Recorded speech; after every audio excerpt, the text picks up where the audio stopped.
بسم اللہ الرحمن الرحیم۔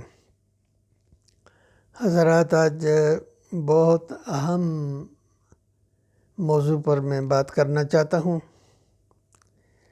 بات یہ ہے کہ اسلام کے دستوری تصورات کیا ہیں۔ تو اسلام میں حاکم جو ہے وہ اللہ ہے، اور الہ کا معنی مولانا مودودی اور مولانا شبیر احمد عثمانی نے، شیخ الہند رحمۃ اللہ علیہ نے اپنے پورے ترجمے میں حاکم کیا ہے۔ تو حاکم اسلام میں اللہ تعالیٰ ہے، اور انسان بحیثیت مجموعی خلیفہ ہے، اور جو چیف ایگزیکٹو انسانوں میں جو ہوتا ہے اس کو خلیفہ کہتے ہیں، اور اسلامی حکومت کو خلافت کہتے ہیں۔ اور خلیفہ وہ جس طرح حضرت عمر رضی اللہ تعالیٰ عنہ نے تقریر کی تھی، اور سقیفہ بنی ساعدہ میں جس طرح فیصلے کیے تھے، تو خلیفہ منتخب ہوتا ہے۔ اسی طرح قانون سازی کا اختیار اسلام میں جو ہے مجلس شورا پارلیمنٹ کو ہوتا ہے، اور مجلس شورا جو ہے وہ بھی منتخب ہوتی ہے۔ تیسری بات مجلس شورا کے بارے میں یہ ہے کہ وہ اہل علم کی مجلس شورا ہوتی ہے، کہ جو علماء ہوتے ہیں وہ ممبر ہو سکتے ہیں۔ پاکستان میں مجلس شورا کے ممبر جو ہیں وہ مالدار لوگ ہوتے ہیں، اور بااثر لوگ ہوتے ہیں، اور وہ اہل علم بالکل اسلام سے، اسلامی دستور ہے پاکستان کا، لیکن جو ممبر ہیں منتخب ہوتے ہیں ان کو اسلام کے الف بے جیم کا بھی پتہ نہیں ہوتا۔ کسی وقت پاکستان میں یہ کوشش کی گئی کہ اہل علم جو ہے، اور وہ بھی ہے جدید تعلیم یافتہ، اسلامی تعلیم کی اعلیٰ ڈگری علماء کی، اور اسلامی انگریزی تعلیم، جدید تعلیم کی گریجویشن کی ڈگری جو ہے ان کے پاس ہونا چاہیے۔ لیکن ہمارے جو مالدار لوگ تھے انہوں نے ڈگریاں خریدیں، انہوں نے مدرسے بنائے اور جعلی ڈگریاں خرید کر، چنانچہ جب ان کی ڈگری عدالتوں میں پیش ہوئی تو ان کو کہا کہ تم اپنی ڈگری کو ذرا پڑھو، تو وہ پڑھ نہیں سکے تھے اپنی ڈگری کو۔ تو یہ بنیادی تصورات ہیں کہ مجلس شورا اور خلیفہ جو ہے وہ بہت اہل علم قسم کے لوگوں کو ہونا چاہیے۔ اب مسئلہ یہ ہے کہ جو موروثی نظام ہمیں ملا ہے، مثال کے طور پر بیوروکریسی جو ہے وہ ہر حکومت کو چلاتی۔ نبی صلی اللہ علیہ وسلم کے بیوروکریٹ جو ہے وہ تو انقلابی لوگ تھے، اور وہ ورکر تھے، وہ تبدیلی لانے والے لوگ تھے۔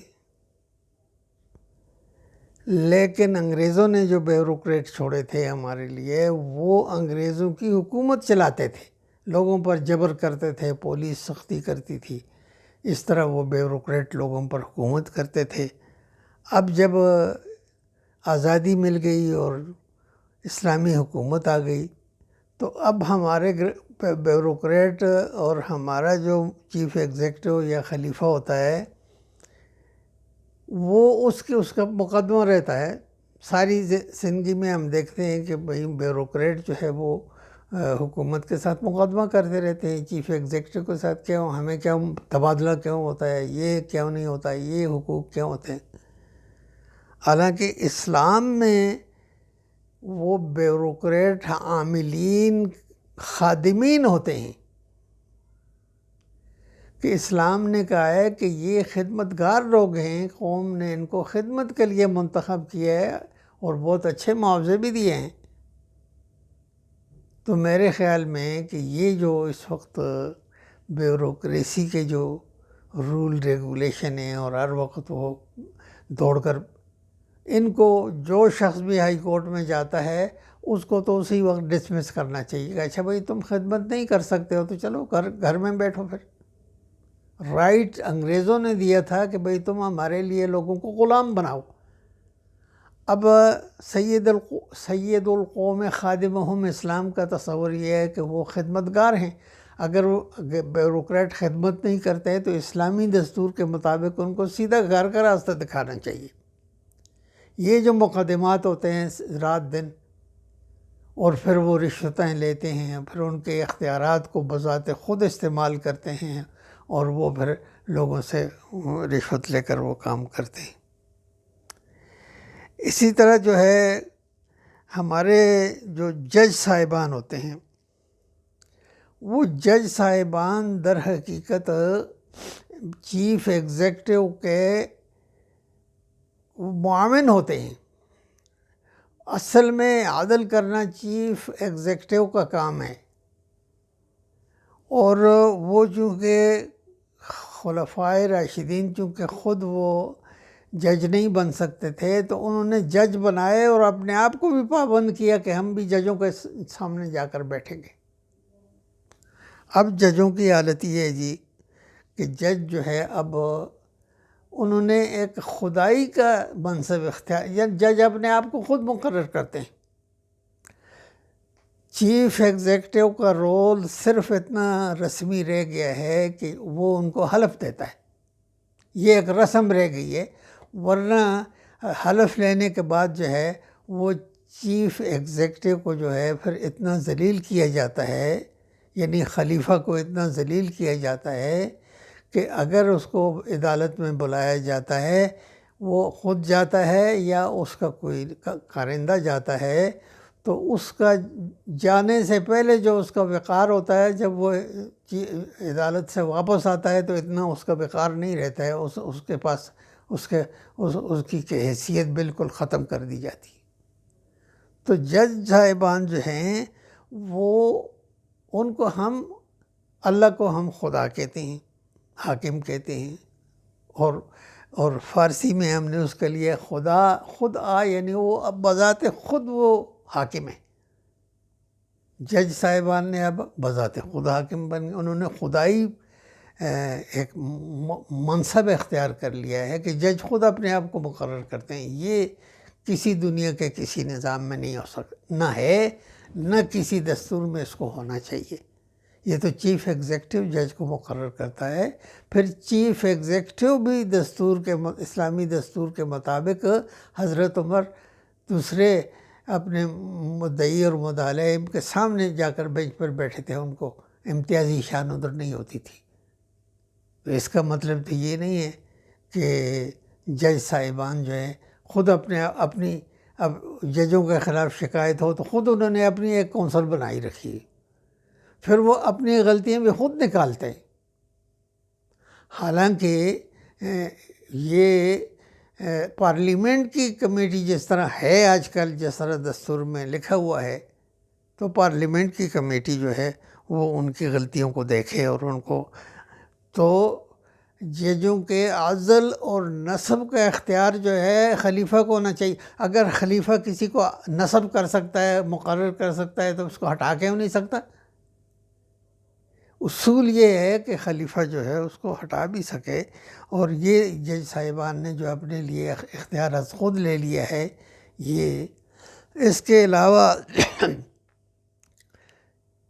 خلیفہ کا سارا اختیار سو موٹو کے ذریعے جج صاحبان نے چھین لیے۔ بھئی یہ سو موٹو کیا بلا ہوتی ہے؟ یہ اس کا مطلب یہ ہے یہ جس طرح ثاقب ہمارے چیف جسٹس ثاقب نثار صاحب، سابق چیف جسٹس صاحب، وہ اس طرح بیہیو کرتے تھے کہ گویا وہ وزیر اعظم ہیں اور تمام ایگزیکٹو کام انہوں نے اپنے ہاتھ میں لے لیے تھے۔ اور کھوسہ صاحب اس کے بعد جب آئے، تھوڑا وقت تھا ان کا، لیکن انہوں نے ایک بھی سو موٹو نہیں لیا ہے۔ انہوں نے بڑا صحیح رویہ اختیار کیا کہ بھئی یہ کیا تماشا ہے کہ آپ سو موٹو کا ایک دفعہ ہے اس کو بہانہ بنا کر، اور اسی کو جب ماننے سے جو ہے فائز عیسیٰ صاحب نے انکار کیا تو وہ مار کھا رہا ہے، اس کو یہ سزا مل رہی ہے کہ بھئی تم نے یہ کام کیوں کیا ہے۔ اس نے کہا کہ یہ سو ووٹو جو ہے وہ غلط چیز ہے، چیف ایگزیکٹو کا کام اپنا ہے، ہمارا کام اپنا ہے۔ تو اب ہم بات کی طرف میں آتا ہوں کہ بھئی جو ہمارے مقتدرہ قوتیں ہیں، جو ہماری دفاعی قوتیں ہیں، وہ چیف ایگزیکٹو اور خلیفہ کی مقرر کی ہوئی ہوتی ہے، اور حضرت خالد بن ولید جیسا چیف جسٹس بھی اس کو حضرت عمر نے جو ہے وہ معزول کر دیا تھا۔ تو یہ جو ہماری مقتدرہ قوتیں ہیں، انہوں نے بھی اپنا ایک نظام خود، اپنی دنیا خود بنا رکھی ہے۔ وہ بھی جس طرح میں کہتا ہوں کہ اللہ کو جو ہے خدا ہم نے فارسی میں کہا ہے، یعنی وہ خود آتے ہیں تو وہ بھی اپنے آپ کو خود مقرر کرتے ہیں، خود ہی اقتدار بانٹتے ہیں، بلکہ ایک بڑے عرصے تک انہوں نے مجلس شورا کا اختیار بھی لے لیا اپنے ہاتھ میں، اور سارے اختیارات، دستور سازی کا اختیار، قانون سازی کا بھی لے لیا۔ ایسے بھی ہمارے مارشل لا ایڈمنسٹریٹر رہے۔ تو بھائی یہ جو میں نے ایک نوٹ لکھا تھا کہ 18ویں ترمیم کو فوراً ایبالش کیا جائے، اس کی وجہ یہ ہے کہ یہ ساری کرم فرمائیاں 18ویں ترمیم کی ہیں۔ 18ویں ترمیم نے ہماری دستوری تصورات کا ہے اسلامی ہماری مملکت، لیکن اس میں 18ویں ترمیم نے کوئی 70-80 ترامیم ایسی کی ہیں کہ جس نے دستور کا حولیہ بگاڑ دیا ہے۔ تو اس کو فوراً ایبالش میں نے جو تجویز کی ہے، اس لیے کی ہے کہ اس نے ہمارے اسلامی تصورات کی بنیاد بدل کر رکھتی ہے۔ اس لیے میں یہ عرض کرتا ہوں کہ ہمارے دستوری تصورات کے مطابق، یہاں تک کہ کسی پارٹی کے کارکن بھی، وہ ایک کارکن ہوتے ہیں، ایک اسلامی انقلاب کے کارکن بھی ہوتے ہیں، وہ بھی اپنے حقوق پھر جتلاتے ہیں، حالانکہ وہ تو 100% والنٹیئر ورکر ہوتے ہیں، اور وہ کسی سے ان کو کوئی معاوضہ مانگنے کی ضرورت نہیں ہوتی ہے۔ اسی طرح ہمارے جو مقتدرہ لوگ ہیں وہ شہداء ہوتے تھے، وہ قیامت میں شہادت مانگتے تھے، وہ دنیا میں کوئی چیز جو ہے نہیں مانگتے تھے۔ تو ہمارے دستوری تصورات، ہمارے قانونی تصورات، ہمارے جو اسلامی نظام مملکت کی ترجیحات جو ہیں، ان کو ہم نے ختم کر دیا ہے، اور پھر 18ویں ترمیم میں تو ان کا بیخ سے نکال دیا ان کو۔ وآخر دعوانا الحمدللہ رب العالمین۔